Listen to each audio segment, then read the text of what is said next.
Bueno, vamos al momento de la predicación y les voy a pedir, hermanos, si podemos abrir nuestras Biblias en Mateo capítulo 7, versículo 7.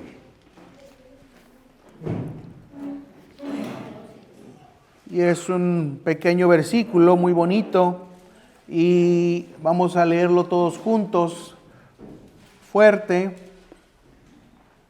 para reflexionar en él y que se nos quede grabado en nuestra memoria y en nuestro corazón. Mateo 7:7, ¿ya lo tenemos todos? Amén. Muy bien. Dice así todos juntos: pedid y se os dará, buscad y hallaréis, llamad y se os abrirá. Amén. Vamos a orar, hermanos, para entregar este tiempo en manos del Señor y que sea el Señor el que nos dirija, el que nos enseñe, su Santo Espíritu sea el que nos recuerde las cosas que tenemos que tener presentes. Vamos a orar un momento. Señor, te damos gracias, Señor, por este espacio, te damos gracias por lo que vamos a escuchar. Obra, Señor, que tu Santo Espíritu, Señor, nos redarguya, nos recuerde, Señor, nos enseñe. Que en este momento seas tú, Señor, el que hable. Que en este momento, Señor, seas tú quien nos dirija. Permite, Señor, que podamos aprender de tu palabra, Señor, en este momento. Que seas tú, Señor, nuestro Maestro, Señor, porque eres, Señor, aquel Cordero de Dios que quita el pecado del mundo. Y que tu palabra, Señor, nos santifique.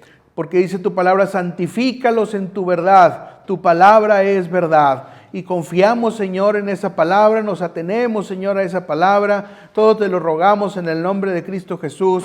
Amén. Muy bien. Bueno, entonces, como les decía hace un momento en la Santa Cena, todavía estamos en ese, digamos, proceso de estar asimilando este año nuevo que comenzó. Y empieza este tipo de ritual, ¿verdad? Yo creo ya fue, pero lo tenemos muy presente todavía, lo tenemos fresco, de que es esto de los propósitos, ¿verdad?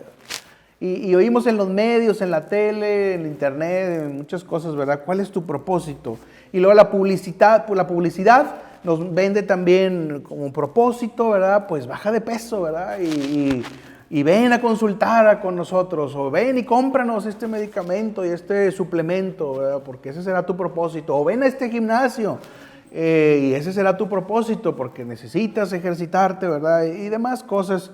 O entra a esta escuela, ¿verdad? Tu propósito que sea prepararte, ¿verdad? Y demás. Pero en función del pasaje que acabamos de leer, debiera ser la oración algo que pudiéramos muy válidamente decir que debería ser un propósito de año nuevo: mejorar, aumentar o tener más calidad en ella.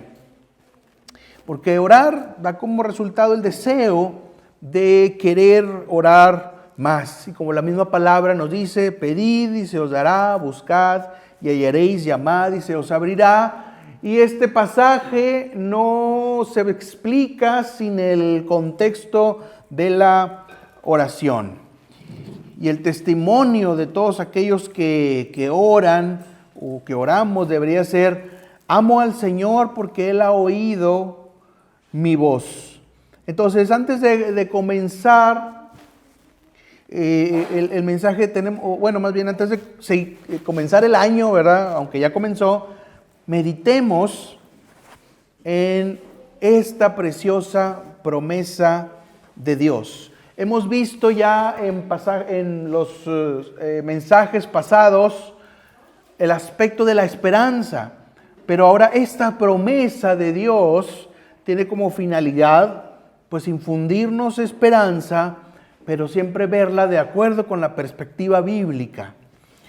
Entonces, esta promesa de Dios, como todas sus promesas, son seguras, están fundadas sobre la roca, son firmes, son inamovibles. Y quiero que me acompañen, por favor, a Juan 16, el Evangelio de Juan, Juan 16, 23. Y otro pasaje muy bonito, una palabra de Dios muy bella, Juan 16, 23.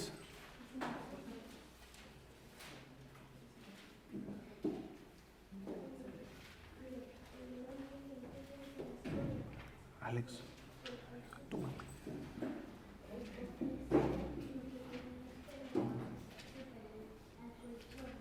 Muy bien, Juan 16, 23. ¿Ya lo tienen todos o la mayoría? Muy bien.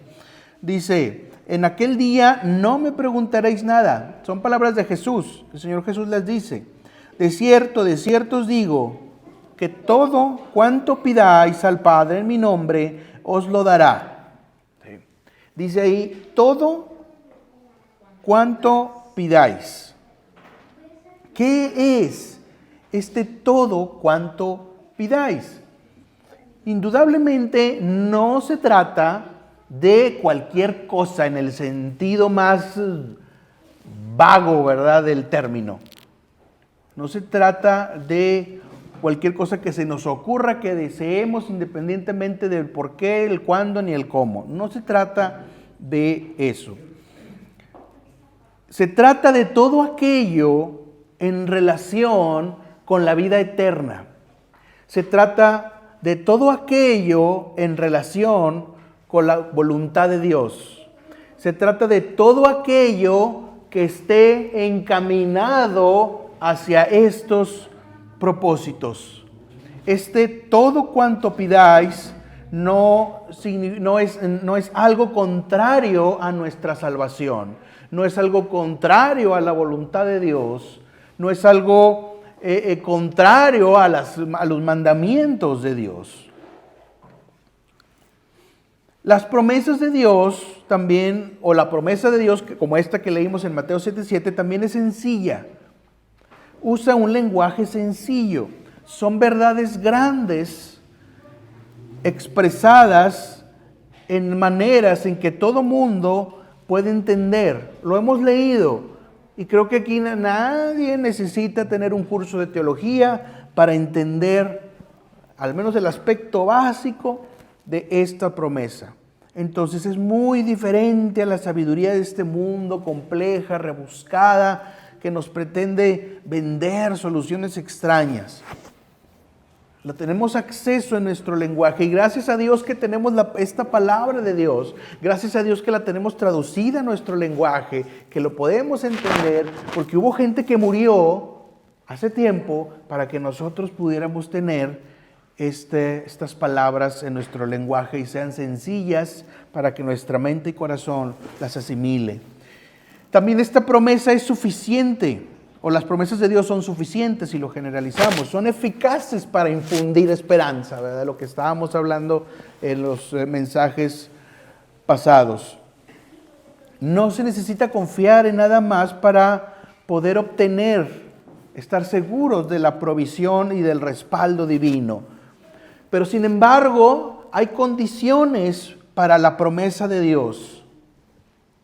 Hay condiciones que necesitamos cumplir, digamos así. Para empezar, son promesas hechas a hijos de Dios. ¿Somos hijos de Dios? ¿Somos hijos de Dios? Amén. Así era para ver así. Esta es una condición básica para acceder a la promesa del Señor. ¿Por qué? Porque si somos hijos tenemos que dar a conocer nuestras peticiones, como hacen los hijos con los padres, de una manera, podemos decir hasta cierto punto infantil, como el niño que confía, que se entrega, que deja todo su ser en manos de aquel que cree que es su protector y no duda, ¿verdad? Entonces, de esa manera infantil, los hijos de Dios debemos de acudir al Padre, ¿sí?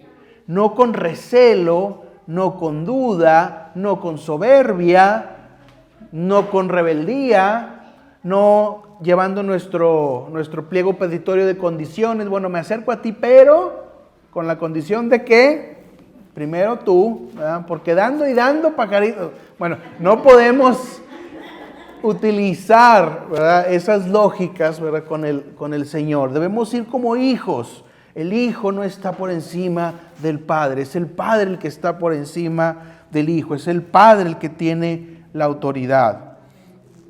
Pero tenemos, gracias a Él, libertad de acceso. Antes, en tiempos antiguos, hermanos, solamente contadas personas, entre ellos el sumo sacerdote del templo, una vez al año tenía acceso a la presencia de Dios en el tabernáculo y con lo que es el arca, ¿verdad?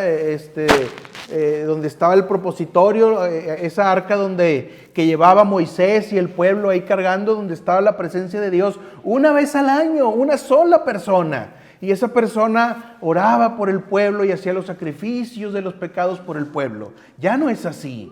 Cualquiera de nosotros en nuestra casa, en nuestra privacidad, en nuestra intimidad, tenemos acceso libre al Padre, porque para eso vino el Señor Jesús. Por eso cuando murió el Señor Jesús, dice la Escritura, que el velo del templo se rompió. Y esa rotura simbolizaba que ya no era necesario el sacerdocio del Antiguo Testamento para que pudiéramos acceder al Señor. Y esto es una bendición de la cual a veces perdemos de vista, porque no conocemos, no sabemos